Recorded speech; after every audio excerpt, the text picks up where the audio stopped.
Good YouTube, Quinn Wade coming to you with that instant basketball analysis on Analysis Playground on YouTube, exclusively on there forever.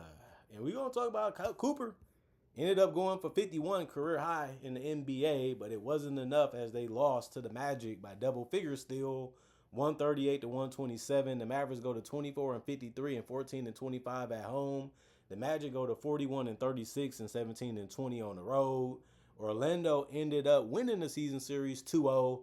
They barely beat the Mavericks in the first game, but they ended up beating them nicely in this one. Orlando ended up winning the first quarter 38 to 31, in the second quarter 33 to 27, the third quarter 40 to 34, but they lost the fourth quarter 35 to 27. Even then, they still won the game by double figures. Franz was back, but we're going to talk about Paulo first. He played 31 minutes. He had 10 points. He went for a 10 from the field, 1 from 3, 1 of 5 from the free throw line. He was still physical. He was still attacking. He was still hitting jump shots from mid-range, and he was able to make a 3. He had 7 rebounds and 5 assists. He also had 3 turnovers. He also had 5 personal fouls and was a -9 in plus minus. He got in some foul trouble. He almost fouled out, but it wasn't meant to be. And it was just good out on the court as a guy that can create a shot for himself or his teammates and just be a bucket when it's needed.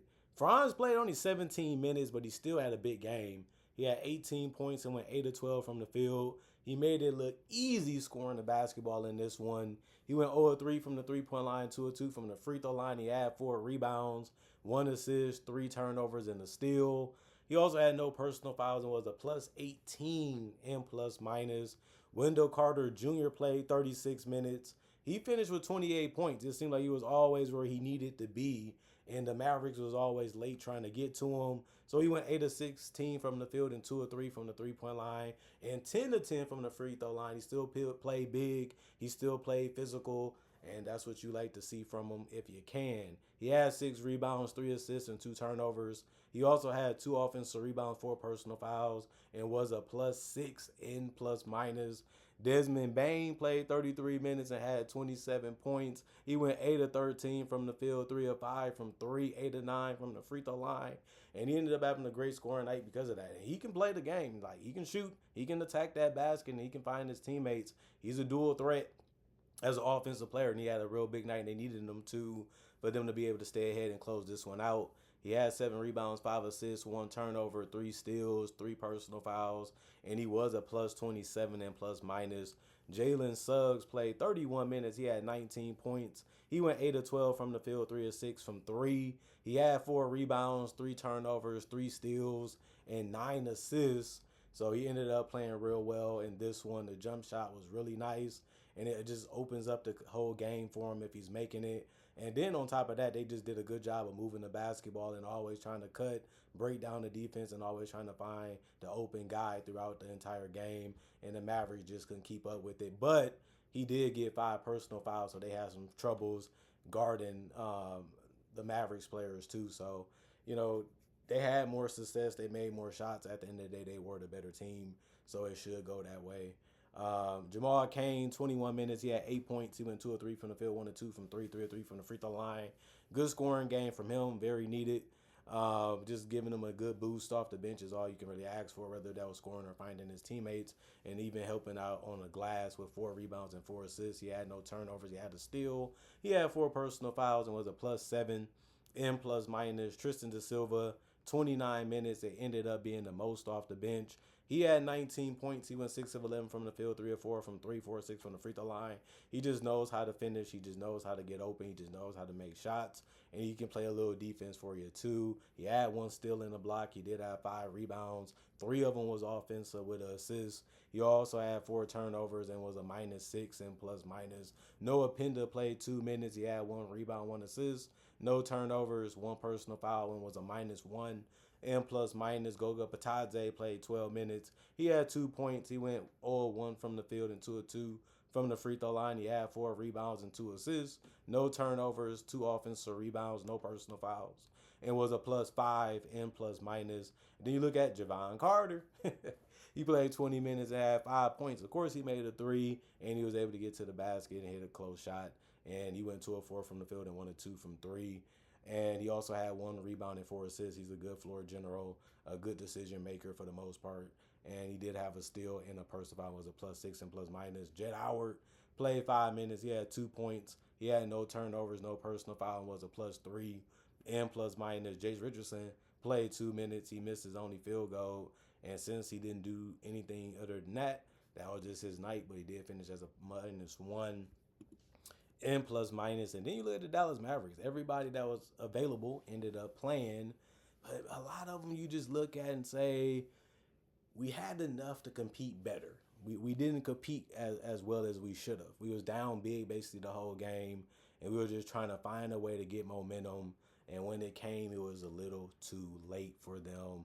Daniel Gafford played 20 minutes. He had 7 points. He went 2 of 3 from the field, 3 of 6 from the free throw line, 3 rebounds, 1 assist, no turnovers, 2 steals, 2 blocks. He did almost foul out of this one when you're trying to make plays on the ball and when you're trying to be aggressive as a defender. Sometimes if you're not disciplined and don't move fast enough, you can be late, so it turns into a foul. He was a +3 and plus minus. Najee Marshall, he had some good looks in this game, and he was taking some quality looks. He just couldn't make them at all, no matter where he really was on the court in this one. He played 24 minutes, had 9 points, and went 3 of 12 from the field, 1 of 3 from the three-point line, 2 of 2 from the free throw line. He had 4 rebounds, 2 assists, no turnovers in the steal. He also had 1 offensive rebound, 2 personal fouls, and was a -16 of N plus minus. And you look at the man of the hour, Cooper Flagg. He put on the show. He dominated the game, but they was losing so bad in this game that if he didn't have this performance, they would have just got a worse butt kicking. Good mid-range. He continued to pull up for it. Off the dribble, off the bounce, off the spin. He made his threes, whether it was jumping into a 3, going straight up for a 3, shimmying to a 3. He got it all going in this one, and he also was able to use his jump shot to get to the free throw line. And that's something you don't see him do that much, but it worked in this one. 19 of 30 from the field, 6 of 9 from 3, 7 of 7 from the free throw line. A dominant, great performance for him. But when you have games like this, it sucks when you lose, especially because he feels that they should have won because he was just that great. But they wasn't really even close to getting this one. So not the greatest way to get your first 50-point game in the league, but I do hope he stay healthy and have many more since I am a fan of watching him play the game.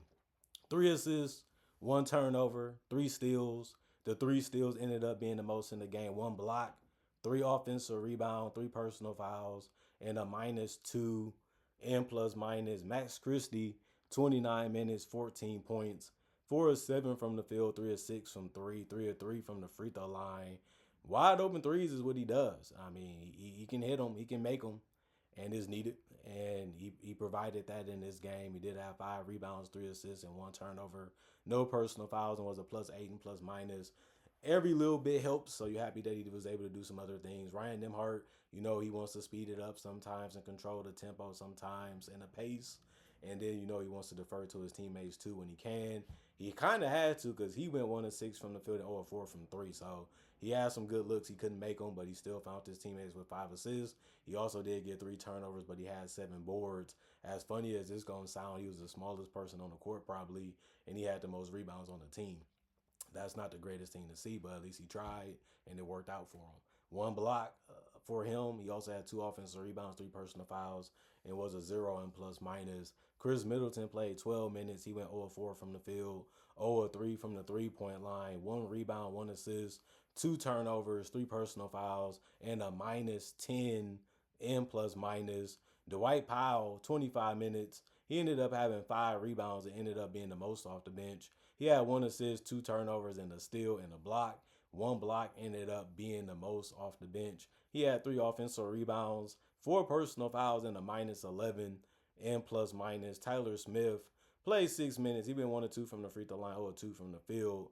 He had 2 rebounds, no turnovers, and a personal foul, and was a -2 N plus minus. Klay Thompson, 22 minutes, 18 points, 7 of 13 from the field, 4 of 10 from 3. Good scoring. He took some difficult ones, took some tough ones, but the defense was forcing him to do that, and he was able to adjust a little bit and still make a couple. He had 1 rebound, 2 assists, and a turnover. No personal fouls, and was a -11 and plus minus.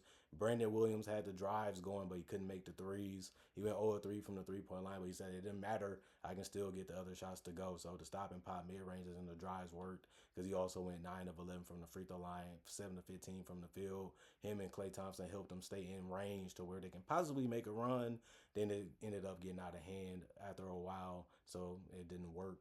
He had 2 rebounds, 5 assists, 3 turnovers, 2 steals, no personal fouls, and a minus 11 and plus minus. John played 19 minutes. He went 0-2 from 3. He had 4 rebounds, 2 assists, and no turnovers. He had 3 personal fouls and was a minus 4 and plus minus. AJ Johnson played 2 minutes. He ended up making his only shot. He had 1 rebound, no turnover, no personal fouls, and was a plus 1 and plus minus.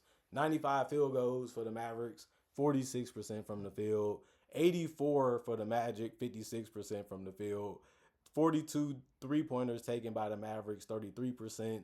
26 for the Magic, 54%. And then 31 free throws taken by the Mavericks. That's good, but they only made 81% of them. While the Magic made 81% of theirs, they took 6 more because they took 37. So the Magic had them beat everywhere when it comes to scoring the basketball because they did shoot more free throws, and that does make a difference in the scoring. And then 41 rebounds to 43 of the Magic. They also 25 assists to 35 of the Magic. And then 13 turnovers for the Mavericks and 16 for the Magic. And then you look at the 9 steals that the Mavericks had, which was good, but they still gave up 10 of them. And then 5 blocks for the Mavericks, which they did beat the Magic there because they only had one block. And then 11 offensive rebounds for the Mavericks, 7 for the Magic, 30 defensive rebounds for the Mavericks, 36 for the Magic, and then 24 personal fouls for the Mavericks, 25 for the Magic.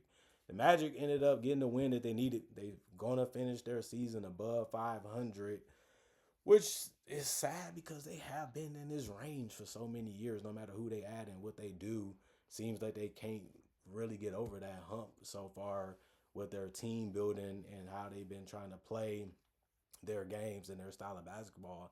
They have switched so many things up. They have changed so many things, and they got a similar result this year. I guess we just have to see what they do in the playoffs, and that's really about it. But all I can say is congrats to Cooper Flagg for having a very, very good game. You had to do something to not get embarrassed. You had to give the fans something to see, something to watch while you was at home, and this was a good performance, and it shows you how great you can really be, and you still should get better if you can stay healthy and continue to work on your game. Hopefully we do see many more of these games and great performances from you, and you did have a tremendous rookie season so far, and you lived up to the hype. Now it's just let's see more of it and see what you can do at a high level. And this is the beginning of your career, and hopefully you can have more success in the future. Other than that, comment, like, subscribe, share, hit the notification bell to get that analysis when it first come out. Y'all stay blessed up. Y'all stay good. Peace. And I'll see y'all later today, hopefully with more analysis, man.